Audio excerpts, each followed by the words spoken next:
Well, delighted to welcome you all here at the TV9 News 9 Global Summit. It's good to have you back here to discuss something that is very closely followed here in India and all across the globe. We're living in a time where Prime Minister Narendra Modi's words, "not an era of war," resonated not just at the SCO summit, but through the G20 as well, that took place not very far from here at the Bharat Mandapam in New Delhi. There was a consensus, an unthinkable consensus that really happened at the G20. Because I was there, and the foreign policy wonks from all across the globe really hinted that this would be a disaster, just like what happened perhaps at Bali. But suddenly appeared Prime Minister Narendra Modi from nowhere on the very first day and said that a consensus had been achieved. Today, we discuss not an era of war, India as a global peace conflict, as a peace catalyst.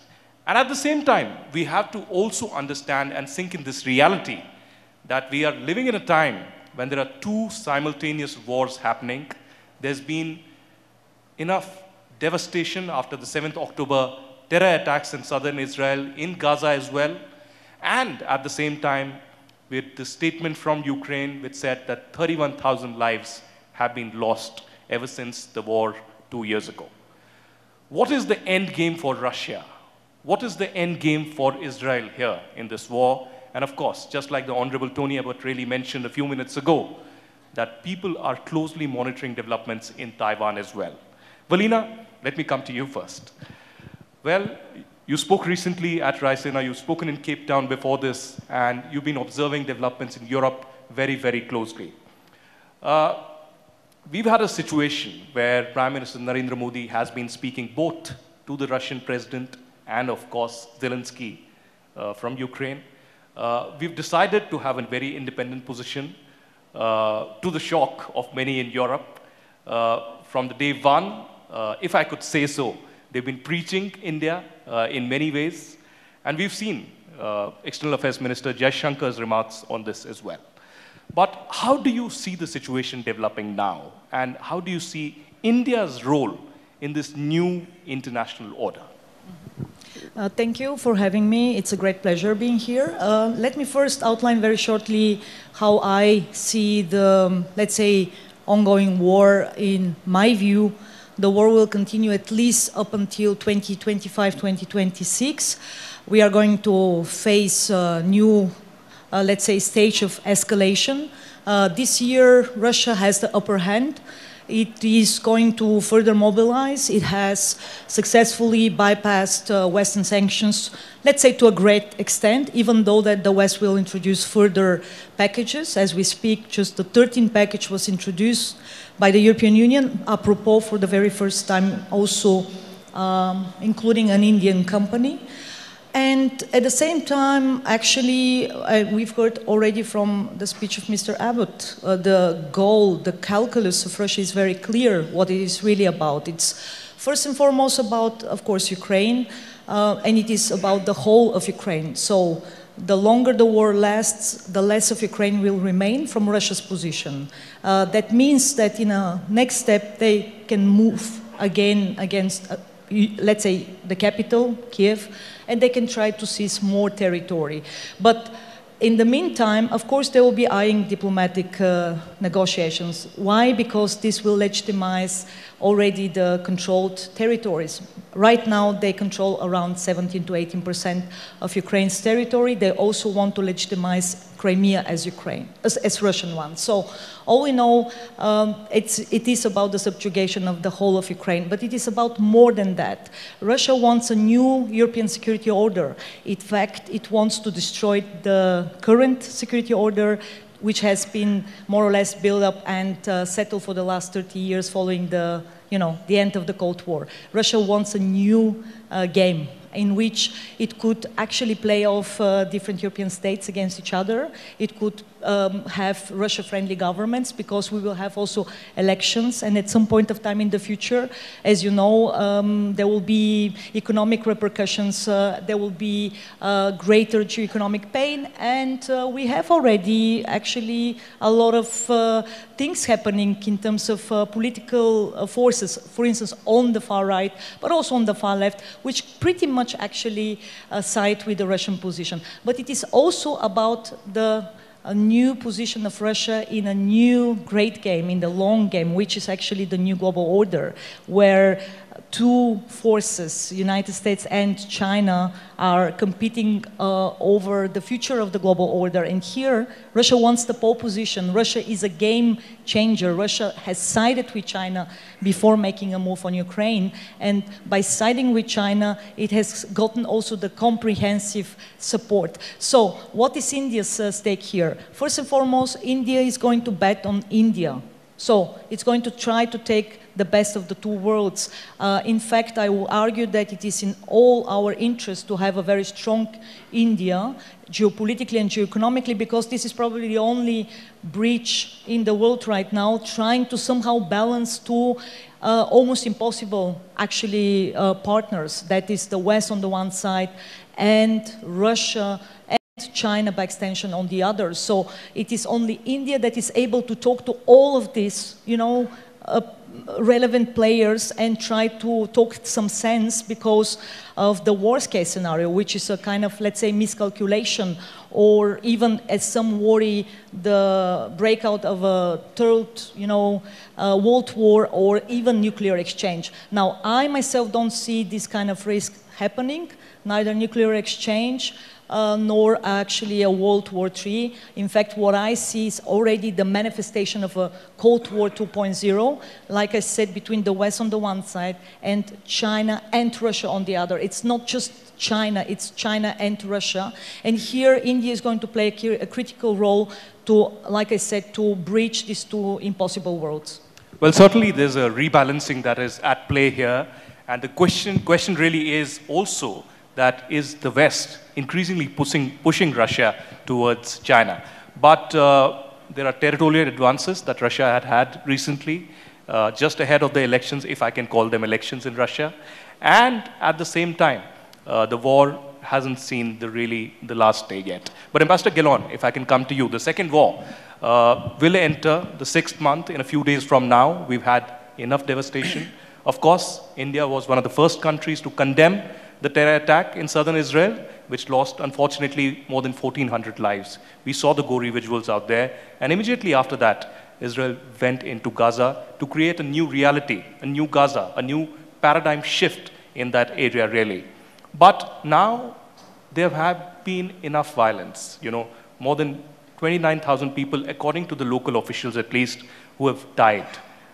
Your assertion, when I interviewed you earlier as well, was that we want to create this new reality and we want to eradicate Hamas, really, because this is really not between Israel and Palestine, this is Israel's fight against Hamas. But what is the end game for Israel? What is this new reality? Who will govern Gaza? And will you at least have a roadmap in the next 6 months? Yeah, thank you, Aditya. I would say that the goals that we set in the outset have not changed. We put forward two main goals. One is, of course, the release of the hostages. So far, we released some, but there are more than 130 still there. And the other thing is to make sure that Hamas will not have the capacity to repeat its atrocities as it is on October 7, meaning dismantling its military power and its rule of Gaza. So these are the aims. Israel has no ambitions whatsoever to rule Gaza. No one wants to rule Gaza. That's part of the problem. We left Gaza in 2005 in the disengagement. We dismantled about 20 communities. We took out about 10,000 Jews living in the Gaza Strip, and we have no ambition whatsoever to go in. So the long-term thing is hopefully to create a new reality for the Gazans. We are not in war with the people of Gaza, and we want someone else to have the civilian support, the control of their lives there. We unfortunately do not see anyone who can take now the military part of it, so we will have to maintain it until a new reality is created, political reality in Gaza that will enable us also to not to be there from the military point of view. Thank you so much. Let me get in the former Defense Minister of Maldives, Maria Didi. Now, we have interviewed you very recently about the unfortunate developments that really happened. But in that context, really, we had President's visit to China. We have had some significant statements coming in from him. But there's also the Maldives economy that is suffering immensely, especially in the recent weeks. But traditionally, we've had very good ties, historic cultural ties between India and Maldives. At the same time, we've had a robust defense cooperation. There has been a lot of aid that has been sent to Maldives as well. In this new reality, a new government in power, do you see India and Maldives coming together like before again? Do you think there will be course correction diplomatically and politically that will be done by Maldives? Especially because tourism is one of the biggest sectors out there. And at the same time, the big elephant in the room is China.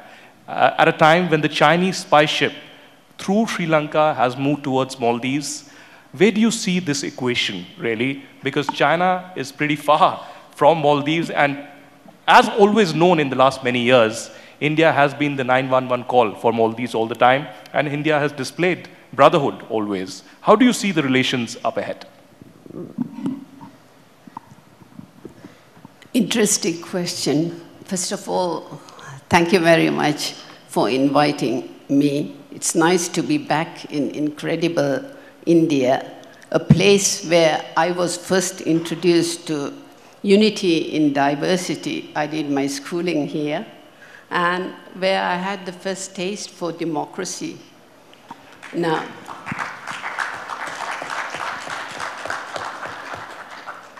the question you ask is very interesting, because traditionally in Maldives, we had our defense policy based on foreign policy.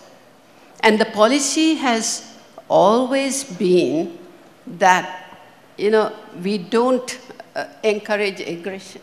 We don't encourage anger. Our first line of defense is diplomacy and dialogue.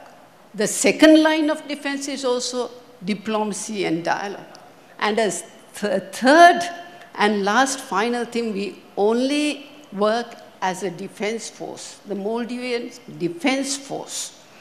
Now, although the present government, which came in very recently, have made very different remarks and acted very different from how we have traditionally been. I mean, any Maldivian government that gets elected, their first point of call is a foreign visit is to New Delhi to visit the Delhi government. But this government has acted different.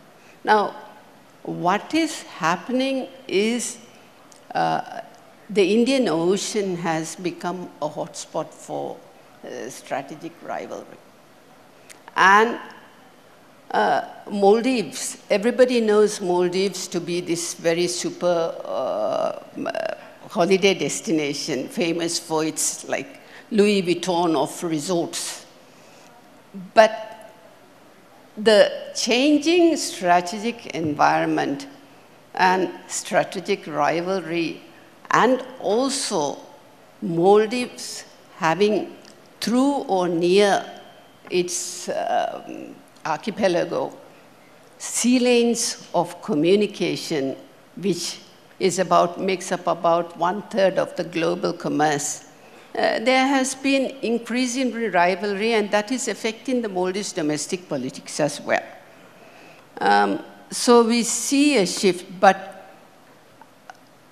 during our administration, we have always had the think that diplomacy, dialogue, keeping good relations with neighbors is what works. I mean, in an era where you all have said, this is not an era of war. This is an era of,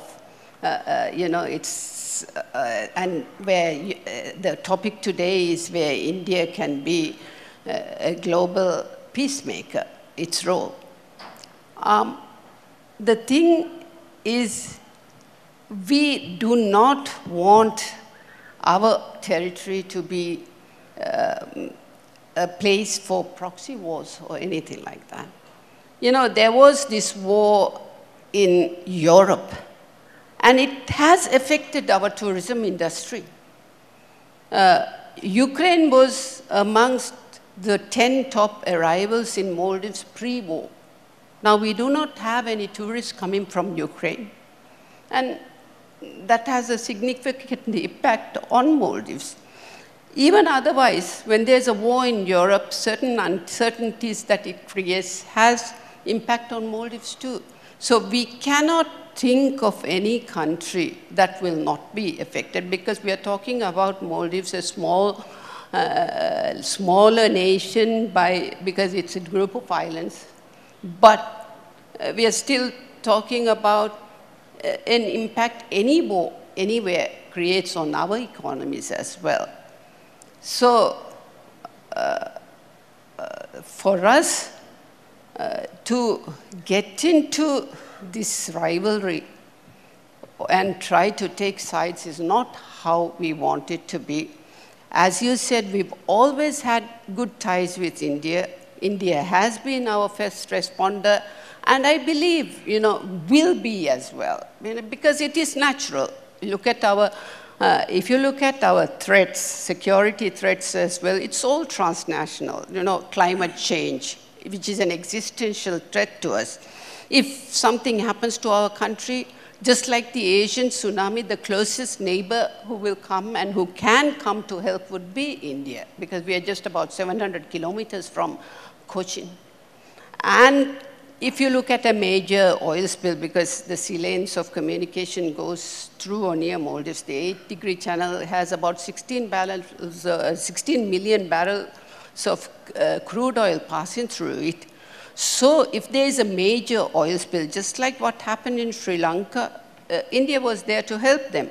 Now, a major oil spill like that can be disastrous for Maldives, because we rely on our maritime domain for our livelihood. Let it be the shores where the tourists enjoy their the diving, fishing, whatever you name it. You know, a major oil spill would be disastrous, so we would rely on close neighbors. Right. So what I'm saying is, in this era, what you all are saying, you know, when Prime Minister Modi went to Washington, he said, he has said it publicly and directly, that this is not an era of war, and diplomacy and dialogue should prevail, and everyone should stop this bloodshed and human suffering.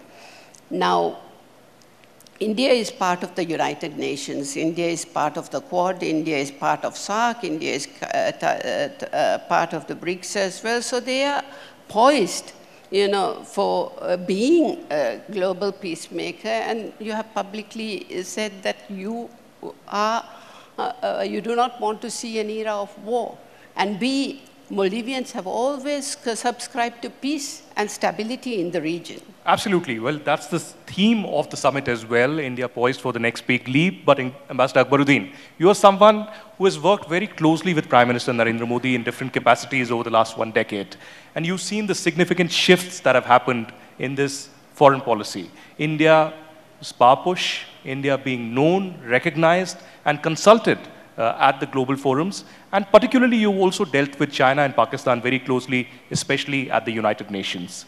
Do you see India as this peace catalyst? Do you believe in this statement, axiom of the Prime Minister, not an era of war? Because the reality seems to be very different. Although India has taken a very independent stance, but India's foreign policy, the dynamic change that has really happened, how do you really define this from the SCO to the G20? And also, finally, India coming to the rescue of all stranded Indians, something that hasn't really been talked about as much. From Ukraine, where 22,000 people were stranded, even those Americans and Chinese and others were stranded, but nobody really came to their rescue.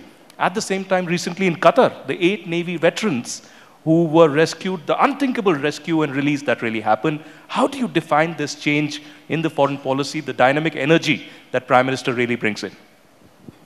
So thank you, Aditya, for giving me an opportunity to engage with you. Let me start by saying that the pursuit of foreign policy is amongst the most difficult pursuits of any public policy.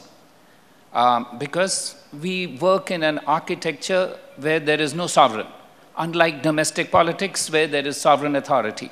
So it's a very competitive field. It's a field where sometimes competition leads to conflict. Doing well in that requires, if I may say, 3 or 4 big things to be ticked off. One, you require domestic stability. No country can take on a greater role if it doesn't have domestic stability. Look at India for the last 10 years. Because domestic stability is the basis for socio-economic growth. We've had good social economic growth. So we've ticked that under Prime Minister Modi. What's the next thing that you would want for a good activist foreign policy? Number 2, I would say, is a leadership which is willing to take risks. And let's not forget, when Prime Minister Modi became the Prime Minister 10 years ago, he had no experience of foreign policy, yet his first big move was something that foreign policy analysts never thought of, including me. I was then in the foreign ministry. He decided to call all South Asian leaders to his inaugural. This was anathema, yet it reflected a willingness to take risks. So in the Prime Minister, we have a leader who's willing to take risks, and over the last 10 years, he's now established himself as a global figure. So you've ticked off another box. What's the third thing that you would require?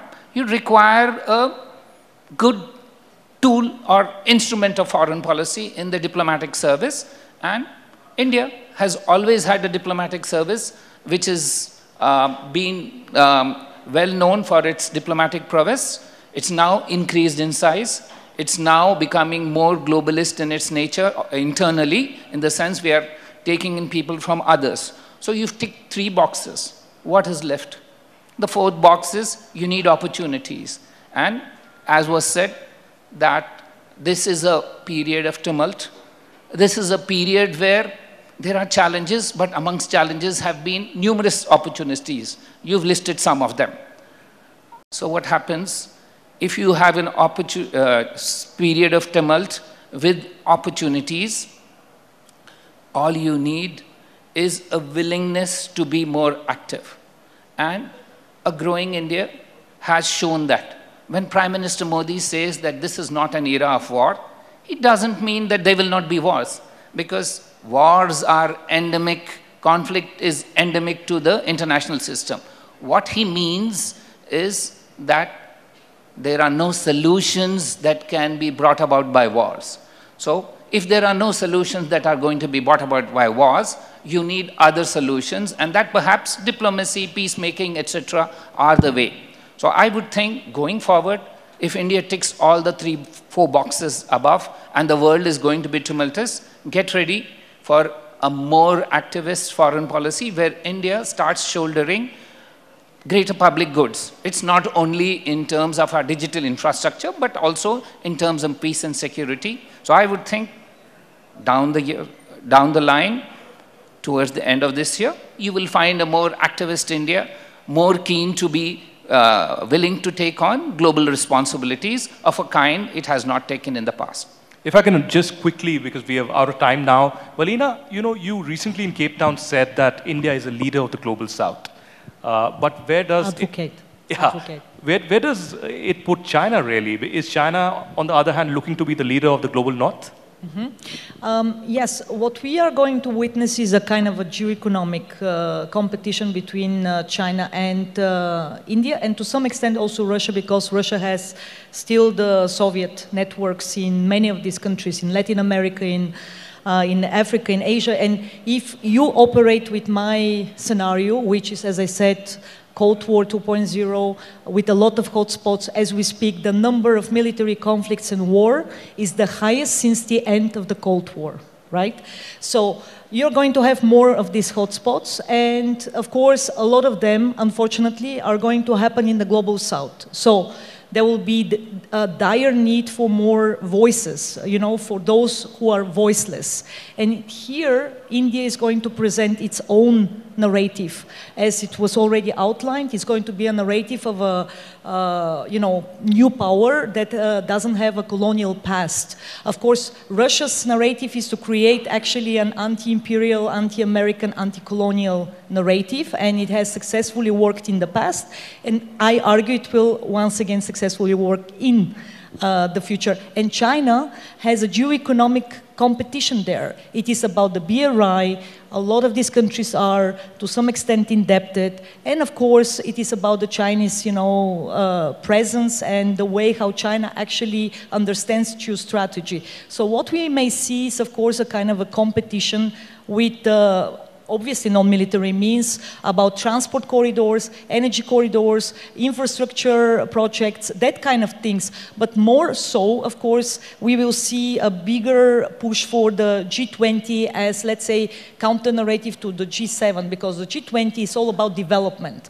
So the power that will create a message on development, how development can be steered, let's say, bottom up, not just top down, because Chinese project is top down. You know, this is going to be the most successful formula in my case. Well, we will be watching that very closely, but quickly to Ambassador Gillon, really, a comment on India. India and Israel are very important strategic partners. We have a very robust defense and technological partnership, but at the same time, India has been at the aid of Palestine as well. We've helped them. We've recently given them a lot of humanitarian aid through Egypt. How do you see this balancing? At the UN as well, India has come to the rescue of Palestine, at the same time believes firmly in the two-state solution. So I don't see a contradiction here. We all understand that at the end of the day, as was said before, we have to go to for a diplomatic or other solution. What we are doing now is to open the way for such a solution in the future. What India did, I think, from day one, and was led by Honorable Prime Minister Modi, in the afternoon of October 7, he already came out very strongly against the attack and against terrorism. And this was a very persistent view of India all along the way. Speaking of aid, we are also maximizing the support for aid because, as I said before, we have no quarrel with the Palestinian people. Before in the session, someone said a war between Israel and Palestine. It's an utter mistake. It's a war between Israel and an extreme terror organization, ISIS-like, called Hamas. We have no quarrel with the Palestinian Authority or the Palestinian people. So aid to the Palestinians is our interest as much as anyone else's. When it comes to a political solution, what will be the political solution? It's a big question. For a two-state solution, you need a strong and credible partner on the other side. I must say that so far the Palestinian Authority did not prove themselves as such. We just go back to 2005 when Israel left Gaza to the Palestinian Authority. In 2006, they lost the elections to Hamas, and 2007 kicked out by force. So we have to make sure, and what happened since then, a failed state was created in Gaza, which attacked Israel over the years. It wasn't once or twice. We were attacked periodically. Deterrence that was mentioned here, the more we created deterrence, we had a little bit more time of peace and quiet. But what happened on October 7 is a watershed. It's not the same skirmishes or small wars. This is a full-fledged war, and that's why Hamas has to be out of the picture, because you cannot deal with these extreme fundamentalists. They are not looking for a two-state solution. They are looking for the extinction of the State of Israel, as was mentioned by the Honorable Prime Minister. Iran is just the Supreme Leader just a couple of days ago again spoke of the annihilation of Israel off the map. I don't know any other country that is threatened to be destroyed. So I don't see any problem with the fact that India is supporting a political solution at the end, diplomatic, political. We are also looking for that, and now giving humanitarian and standing strong against terrorism. Fair enough. India, of course, stands against terrorism. There have been several statements that have been made, and one gentleman who is on the panel, Syed Akbaruddin, has been very vociferous at the UN, and that brings us to the end, unfortunately, of this panel because we are out of time. And, you know, of course, on terrorism, India stands against it. There is perhaps time for UN reforms as well, reforms at the UN permanent membership level as well. And Prime Minister's words, not an era of war, really resonating out there. And perhaps we are looking towards India increasingly putting up a very dynamic phase, a new role as a global peace conflict in the coming months and years. Thank you so much to everyone for joining us.